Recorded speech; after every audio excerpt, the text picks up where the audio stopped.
Hey, thanks for checking out the Illini Inquirer YouTube channel. If you can do us a favor, continue your support. Give us a follow here on YouTube. Hit the notifications button, hit the subscribe button. That really helps us out. We're hoping to give you more content on our video channel here, whether it's player interviews, reactions, our daily dish series where we're going to be more topical and talk about the Illini. So give us some support. We appreciate all of it. Give us a follow, hit the notifications bell as well, and subscribe to us here on Illini Inquirer YouTube.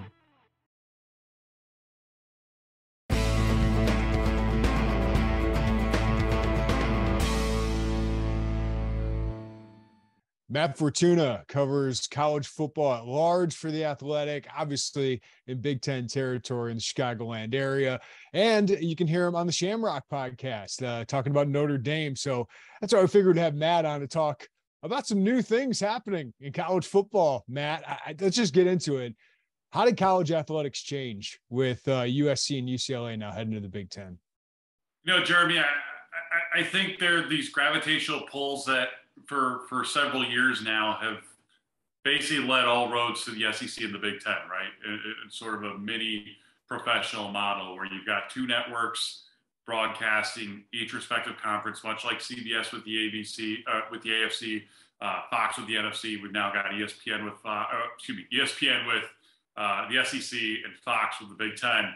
But it definitely happened a little sooner than I expected. Now, the timing in retrospect makes sense, right? The Big Ten is currently negotiating its next TV rights deal. There had been some public pauses along the way there that made you scratch your head a little bit and wonder what was taking so long. And obviously, we got that answer with last week's news. But now I think we're all kind of in wait-and-see mode to see how quickly do more people latch on, because I think it's an interesting holding pattern right now. There aren't too many programs not in those two conferences right now that are going to automatically make those individual schools richer in those conferences outside of Notre Dame.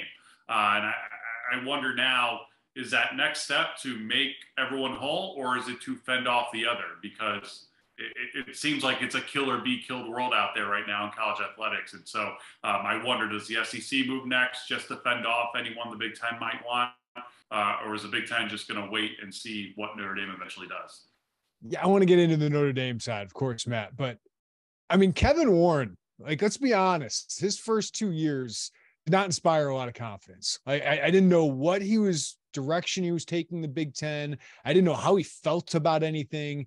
He seemed reactive with all the COVID stuff.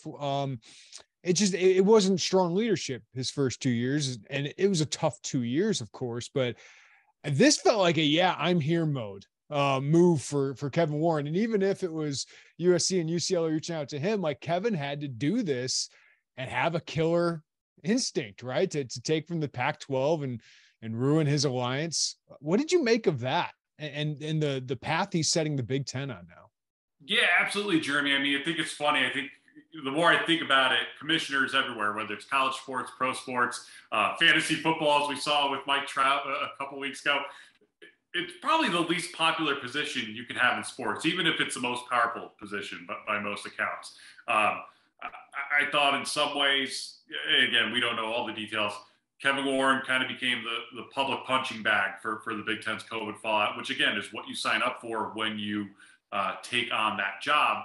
But he had just gotten there. I think the presidents were pulling most of the strings behind the scenes there, and that led to what happened that year.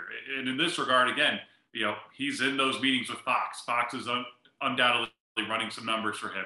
Presidents are undoubtedly in his ear telling him what they should do or what the conference should do. I mean, I do think it's fascinating that in his less than 3 full years on the job, I believe 11 of the 14 Big Ten schools, old Big Ten schools, have turned over presidents or chancellors during that time. So the power dynamics of that conference are shifting really by the day. But from a public perception standpoint, because, again, you get too much credit when you don't deserve it, you get too much blame when you don't deserve it.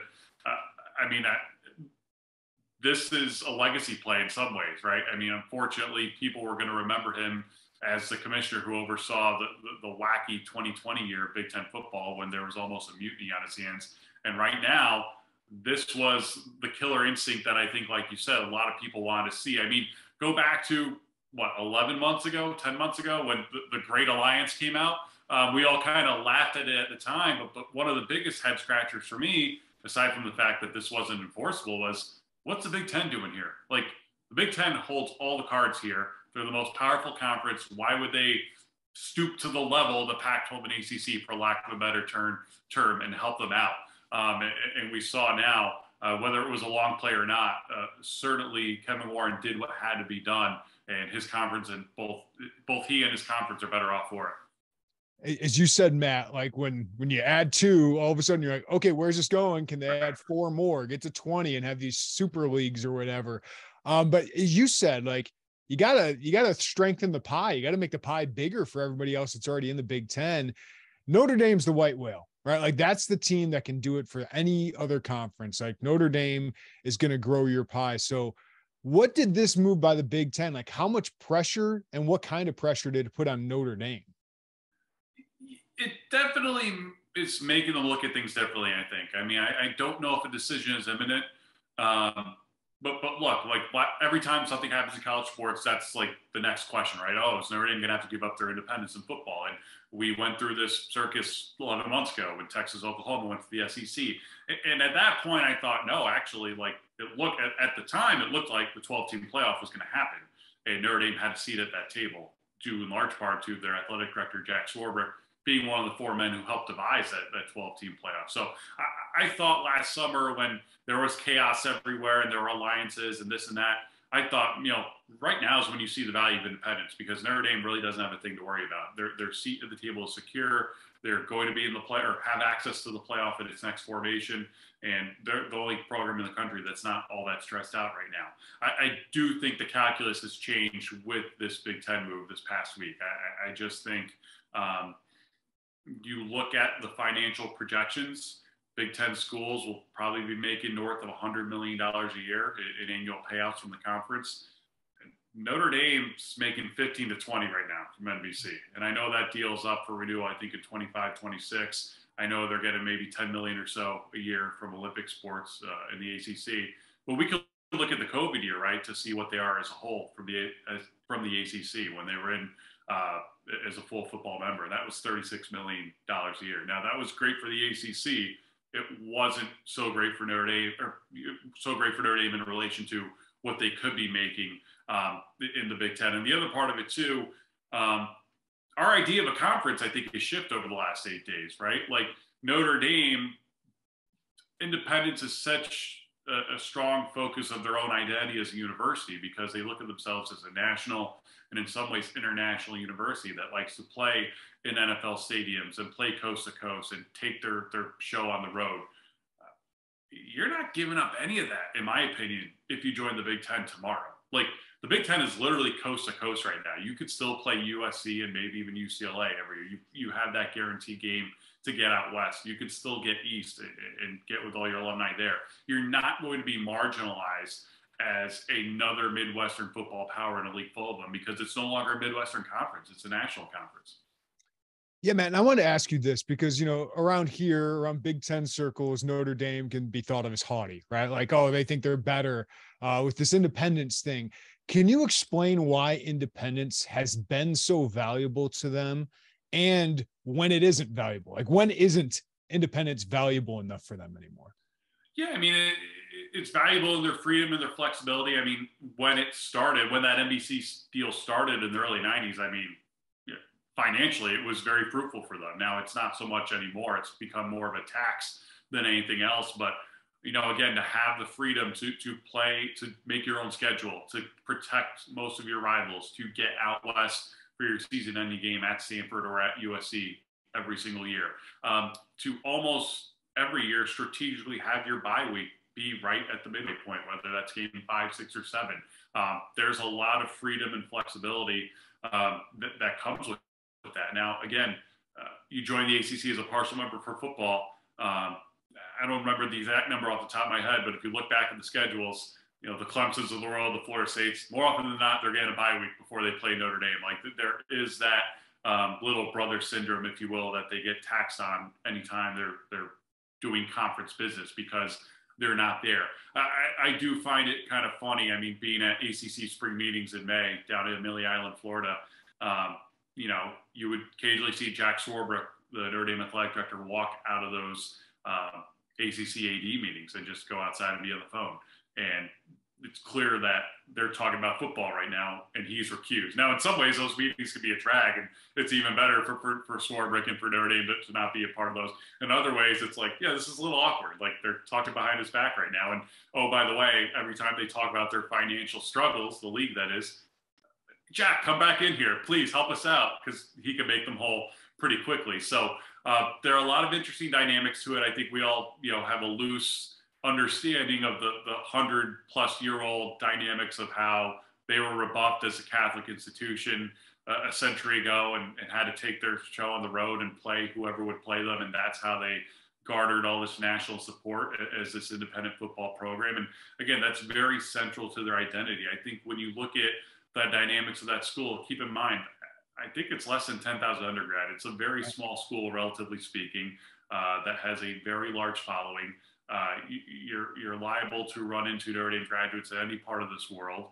A lot of their most powerful alums and trustees have spoken openly about how they had roommates from China or from here, from wherever. Like it just isn't, and again, I don't mean to marginalize or regionalize, big public schools, but if you go to Michigan, you're probably going to school with mostly kids from Michigan, or I grew up in New York. There are a lot of New York and New Jersey people who go to Michigan as well, or Illinois. It's the flagship school for the state of Illinois. So I think part of it is identity. I think you have a lot of old heads on that board who never want to give that up, and I can understand that. But again, you run those projections out year after year. I mean, over the length of this ACC deal, which goes to 2036, we're talking probably close to $1 billion in lost revenue that would come from that. And I just think at some point they were comfortable not making as much money to keep their identity and make it unique to themselves. But at some point that just becomes way too much to bridge and make up, especially when you talk about the rat race of coaching hires, support hires, facilities, you name it. I think there's starting to be people on that campus, not in athletics, who wonder why is athletics making more money to support themselves right now. So Matt, how do you think Notre Dame plays this? We know the ACC grant of rights locks those schools in, but Notre Dame's a little bit different, right? So like, how do you see them playing this out? Is it making a decision this summer? Is it making a decision in 2 years? Or how do you see this playing out?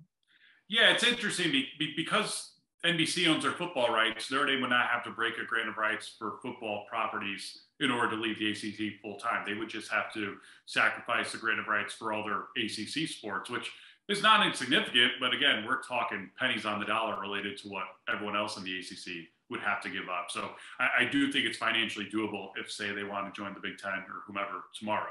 I don't know if a decision is imminent. Obviously, they're talking amongst themselves, and they're running the numbers like me and you are, and they're looking at reality. I think this is a decision that's going to be not made in a nutshell from the highest voices at the university, for multiple voices at the university. I don't think it's as simple as, a coaching hire where the AD makes the call and the president was in Rome like he was this time when they hired Marcus Freeman, and that's that. He just approves it over Zoom. I think this is going to be a number of thorough conversations at all levels of the university. It would make sense that, hey, the Big Ten is currently negotiating their media rights deal. They want an answer right now so they could get more money out of Notre Dame, and Notre Dame in some ways would be pressured in that decision, but I just don't think that's going to happen. I think the Big Ten's doing just fine financially with what they just were able to pull off last week. Obviously, they will welcome Notre Dame.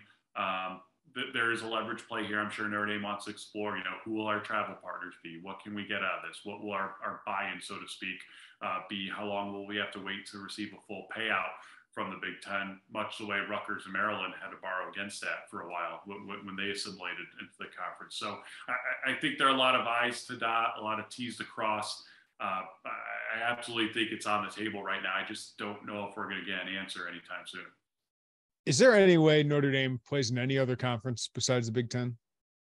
I don't think so. I mean, look, I'm sure the SEC would love to have them, and I'm sure they'll do what they can to get them. I just have a really hard time seeing Notre Dame not in the Big Ten, or if they go to another if they go to a conference, not go to the Big Ten. I mean, it makes too much sense. A lot of like-minded institutions, a lot of similarities at the top academically. Look, Kevin Warren, the Big Ten commissioner, is a Notre Dame law graduate. I mean, there's familiarity there as well. And again, anyone would be happy to have Notre Dame and the money they bring. But I will say this for the SEC, at least as we speak, and this can always change, it's still pretty regional as a conference right now. And I don't mean that insulting. Obviously, it means more down there from a football standpoint, and they're the best at football. But, like, they haven't, like, the travel situation there isn't as dire and as challenging as it is for Big Ten schools right now. So I don't know how much of that's by design versus just the way the cards have fallen. But I do think the Big Ten is the ideal fit for Notre Dame if and when they decide to join a conference full time. How do you think joining the Big Ten outside of finances, like, does it change Notre Dame at all if they would? Like, now that you're against Ohio State, Michigan, USC, I know they play against USC and had a long rivalry with Michigan. Does that change a lot about Notre Dame? Because the schedule gets tougher, even though they've had tough schedules, right? Yeah, I mean, I really don't. In this iteration of the Big Ten, I really don't. I understood the concerns last week before USC and UCLA were there. Now, I don't think a whole lot fundamentally changes. I'm sure some people with deeper ties to that school personally than I have would disagree in some regard, but I really have a hard time seeing. I don't think you're sacrificing a whole lot of or any of your identity nationally or internationally if you do it, and you're absolutely challenging yourself more on the football field. I don't think there's any question. My colleague Pete Sampson's working on a story now looking at what Notre Dame schedules are with 5 ACC games a year versus what they could be as a full-time member of the Big Ten. And we were going back and forth last night on text, and it's not even comparable. I mean, you look at the mid-tier, maybe at the top tier when you talk about Clemson versus Ohio State, et cetera, you know, the best of those conferences can be pretty similar. But I don't think Notre Dame has lost since 2017 to an unranked ACC team. Like, I don't think Miami was the only game where they were actually upset in Vegas in 2017. That there's just not a whole lot of meat on the bone once you get past that top tier of ACC football. I mean, there's some competitive programs, but nothing that's really will threaten you on a week-to-week basis the way, you know, take Indiana, for example, right? I mean, they weren't great last year and they're not known as football power, but they went 8-5 in 2019, and I believe they were 6-2 in 2020 and had some really good wins. Even Illinois, I mean, again, 5-7, a rebuilding program. They won at Penn State. They won at Minnesota. They beat Nebraska last year in their first year under new coaching regime. I just think it's a tougher, more physical brand of football where there truly are no weeks off. Hate to put you on the spot, Matt. Do you think this happens? If you're going to give me an evergreen timeline, yes, I think it does. I don't know when. I think the playbook that I keep being told from folks with ties to Notre Dame right now is look back at 2012. Like when the Big East was falling, it was, oh my God, they got to do something because they were still a full football independent at that point in time. And Jack Swarbrick had even publicly floated the idea of perhaps joining one conference for 1 year and then going back to whatever the reconfigured Big East, eventually the American Athletic Conference, ended up becoming. Obviously, they figured out the deal with the ACC. I think it's been a fruitful marriage for both sides. But I don't think anything is all that imminent with Notre Dame. I could be wrong because I didn't see the USC and UCLA stuff happening as quickly as it did. But I just think when you know, money rules all here, and it makes too much sense for this marriage not to eventually happen. So with UCLA, USC here, Matt, is there a manifest destiny? Like, do you think the Big Ten is destined to take more West teams, or the SEC is going to steal, like, or could we take a break here? And could we settle at 16 teams for these two conferences? And, you know, can we still have 2 or 3 other not quite as powerful, but power conferences? Yeah, I could see it getting pretty darn big in both the Big Ten and the SEC. I don't think that's imminent, but again, I think it's inevitable that, you know, like Oregon's not going to be left out of whatever the future of college football looks like if there are 2 conferences. They're just not. They're too powerful. They're in a Pacific Northwest region where there aren't a whole lot of other big football brands other than Washington. And you've got maybe the most powerful guy in sports in Phil Knight writing your checks. I don't think you're going to stiff arm Nike from whatever the future of college football is. Same with, North Carolina, right? One of the biggest brands in the country, both academically and athletically. I just think, there's an inevitability here that eventually everything's going to gravitate toward those two conferences. I do think, particularly with those ACC schools, it's not very easy to get that to happen because of the grant of rights that ties you toward that conference financially for the next 14 years and all the money you'd be sacrificing in the short term, but by leaving that league. Now, I think that changes if Notre Dame makes a move, because I think there are people in the ACC who are talking to their lawyers who would say, look, our agreement with you guys is fundamentally altered by Notre Dame not being here right now. Like us not having 5 football games a year against one of the biggest brands out there, that's going to change us. And this isn't what we signed up for. And we're out of here the first time we can get out of here. So I'm more fascinated in how it plays out than what plays out, because again, I just think the way things are going right now, the money's too big in the Big Ten and the SEC for a lot of these programs to go anywhere but there. But there are a lot of legal hurdles and dominoes to fall between now and then. Last year at this time, we didn't think the Big 12 would survive. Now we don't think the Pac-12 will survive. What happens with those two conferences? I mean, we have a Western part of the country, right? Like there's good football there. There's some good football fans there. Like, does it consolidate? Oregon State, Washington State, are they going to be in the Mountain West? Like how do you think that all settles? Yeah, I think the Big 12 is a wild card right now because they have a new commissioner who's not really beholden to the old way of doing things. By all accounts, Brett Yormark, who multiple Big 12 athletic directors were texting me last week saying, I'm Googling this guy. Do you know anything about him? We've never heard of him because he's not from the college sports sector. He got on a Zoom call last Friday with those ADs and he won them over very quickly. He told them he's going to be aggressive. There's no reason this couldn't be, everyone's in the race to be number 3 now, for lack of a better term, right? There's no reason in the Big 12's mind that conference can't be the next best thing outside of the SEC and Big Ten right now. And look, they've been very aggressive with their methods and their messaging as far as we're going to try to annex part or half of what's left of the Pac-12 right now. The 2 Arizona schools, Colorado and Utah, Oregon and Washington as well. But I do think George Kliavkoff is a savvy commissioner himself. I mean, to your earlier point, right? This isn't George Kliavkoff's fault that USC and UCLA left, but it happened under his watch, and he's going to be the guy who becomes a face for everything that went wrong here, even though his predecessor, Larry Scott, contributed largely to the situation the Pac-12 finds it in today. I personally think, look, if Oregon or Washington could have got out yesterday, they would have been out by now. I don't know if the timing's right there. And as long as those two are in the Pac-12, I think the Pac-12 is more profitable for those lurking schools than any consolidation with the Big 12. Because again, the Big 12 as it stands today, I believe has 10 teams. I think they'll have 12 next year, and then they'll go back to 10. And I could be wrong with the math of the years, but they're going to be changing forms as long as Oklahoma and Texas are still there for the next couple of years. Adding 4 schools, I just don't know if that's going to make that conference richer.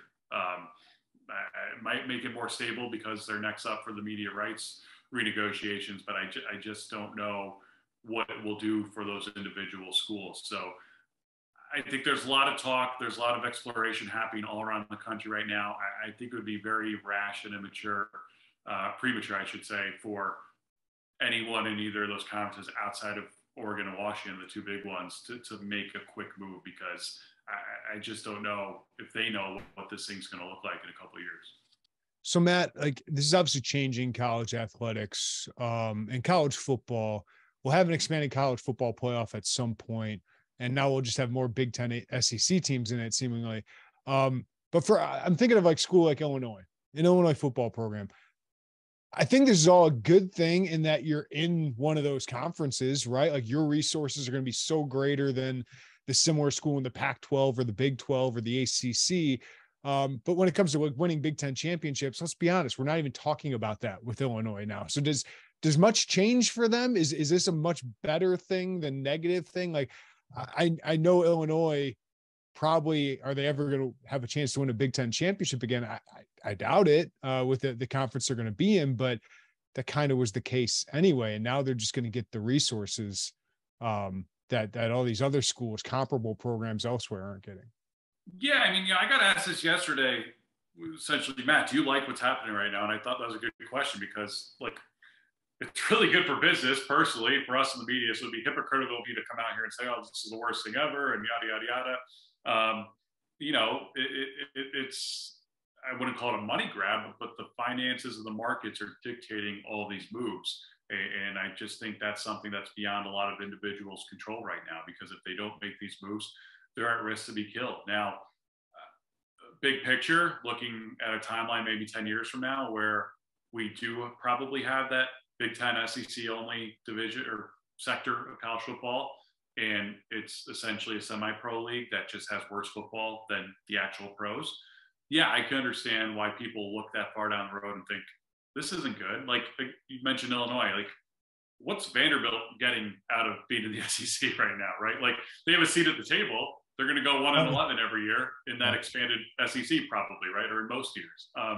So I wonder, after this next step of everyone consolidating toward these two conferences, what's the next step after that? Because I don't think equal revenue sharing will be the answer, because again, the Alabamas of the world are going to wonder why we're making as much money as the South Carolinas of the world when we're the ones pulling our weight financially here and bringing the actual value. So that's something I do have no idea and truly wonder about in the future, right? What happens to the mid-tier to lower tier schools in those big two conferences that have no realistic chance of competing for, at least on the football field, competing for a conference championship. I don't know. I mean, I think it's a weird dynamic, right? Where, I'm sure, I don't want to generalize, but, most fans of most schools in those two big conferences are happy because their conferences are getting better and we're getting richer. Yep. What's that mean, right? It means stability, but like, is it really going to help you competitively if you're on the same financial track as Ohio State is? Ohio State's still going to have better facilities and get better players and win more games. Like that's the reality of the situation here. Whereas pro sports, like outside of baseball where there's no cap, like I don't care what the Bulls finances are, right? Or the Knicks or whoever, like no one's watching the NBA finals thinking like, man, the Celtics, like, man, they really bought their way to the finals this year against the Warriors. And I'm glad they're doing well. No, like all you care about are the games. So it's a weird dynamic. It's an interesting dynamic. I'll be curious to see, the next step, which is the fallout of that, and what do these schools really want out of this, other than the dollar, which is only going to go so far. Because look, even the ACC, and again, there's an existential crisis there as far as how are we even going to compete in future years.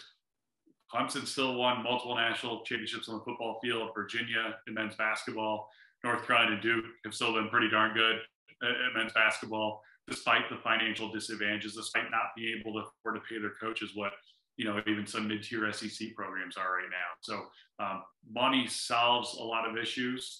There's a big security blanket that comes with that. Competitively, you still need to figure out the best way to allocate those resources. And again, if other people have just as much money as you do, I don't know how you fix that problem. Matt Fortuna covers college athletics for the Athletic College Football. And Matt, like, this is a gift, I guess, for conference media day season, right? Yeah, really. Next week, Big 12. I mean, they're getting started, and it's going to be something. I was not going to go to Big 10 because it's in Indy now. Now I'm like, yeah, I should probably drive over for that one. Yeah, kind of have to. Well, Matt, hey, thanks for your expertise, man. Thanks for the insight. Thanks, Jeremy. I'll see you down the road.